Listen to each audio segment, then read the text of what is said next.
Agora sim, a gente vai falar das eleições na Venezuela. O ditador Nicolás Maduro foi declarado vencedor nas eleições presidenciais deste domingo. O Conselho Nacional Eleitoral, entidade responsável pela apuração dos votos e liderado por um aliado de Maduro, anunciou o resultado na madrugada desta segunda-feira. De acordo com o CNE, 59% dos 21 milhões de venezuelanos aptos a votar compareceram às urnas. O CNE informou que um ataque ao sistema de transmissão de dados, definido como terrorista pela instituição, será investigado. Na região de Caracas, capital do país, os venezuelanos fizeram panelaço contra o anúncio da vitória de Nicolás Maduro. A oposição ao tirano também contestou o resultado. Edmundo Gonçalves afirmou que não reconhece a decisão do CNE. A líder oposicionista Maria Corina Machado, impedida de concorrer no pleito, disse que a declaração do Conselho Nacional Eleitoral vai contra as pesquisas internas que apontavam a vitória da oposição com ampla margem em relação a Maduro. Segundo Corina, a oposição ganhou em todos os estados e que os resultados esperados dariam vitória a Gonçalves, com aproximadamente 70% dos votos contra 30% dos governistas. Ao celebrar a vitória da ditadura, Maduro exigiu respeito ao resultado eleitoral e acusou a oposição de tentar impor um golpe de Estado no país. Não é a primeira vez que enfrentamos o que hoje estamos enfrentando.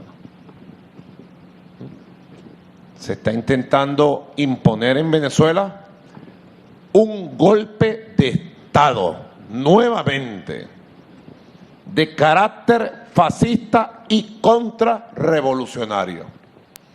Yo pudiera denominarlo una especie de Guaidó 2.0.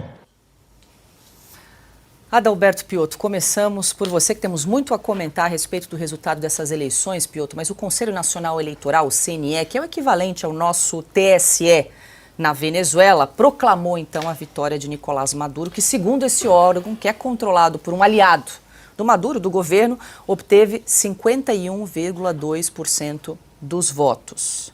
Já comentamos aqui muito que durante a campanha já foi contaminada. Teve perseguição, teve prisão arbitrária, teve ameaça.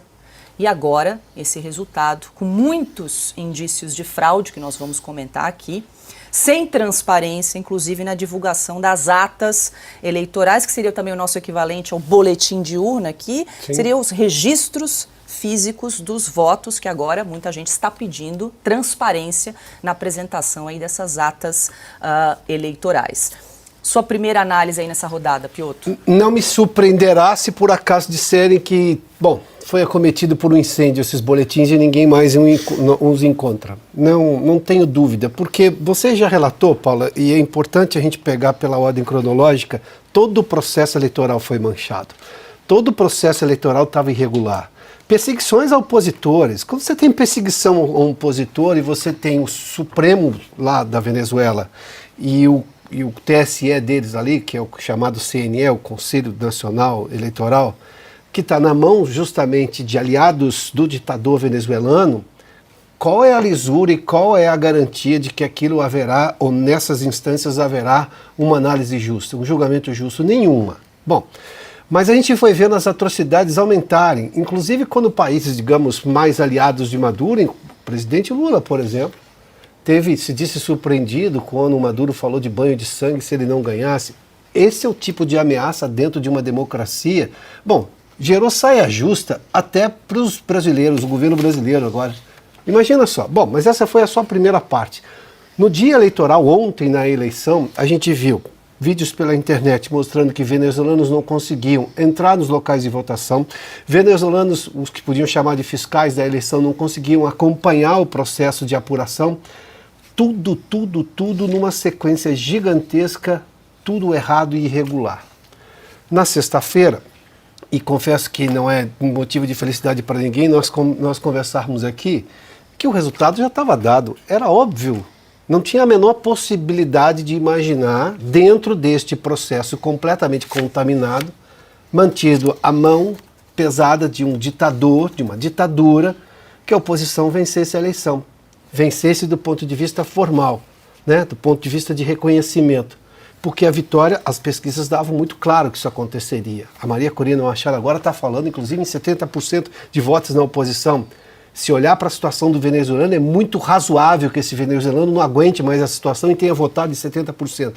Mas formalmente, numa ditadura, é uma eleição do norte da Coreia do Norte, aqui, debaixo do Equador, ali na linha do Equador. Nós estamos falando a mesma coisa.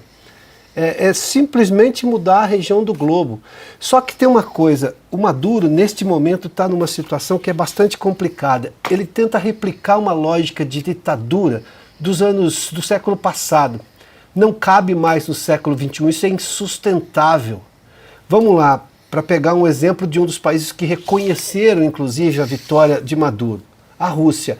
A Rússia, ao invadir a Ucrânia, ela provocou uma guerra de expansionismo, ou seja, de expansão territorial. Isso no século XX aconteceu diversas vezes. Não cabe mais agora, esse é o nó da guerra na Ucrânia.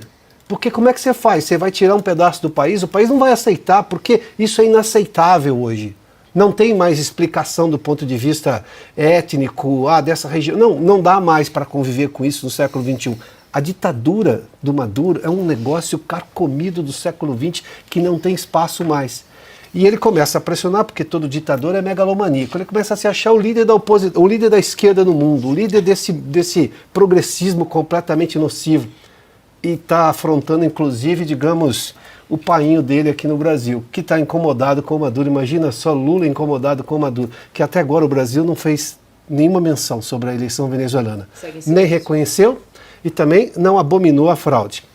O Brasil hoje está num limbo. Não o Brasil, o governo Lula, porque os brasileiros não reconhecem o resultado dessa eleição na Venezuela.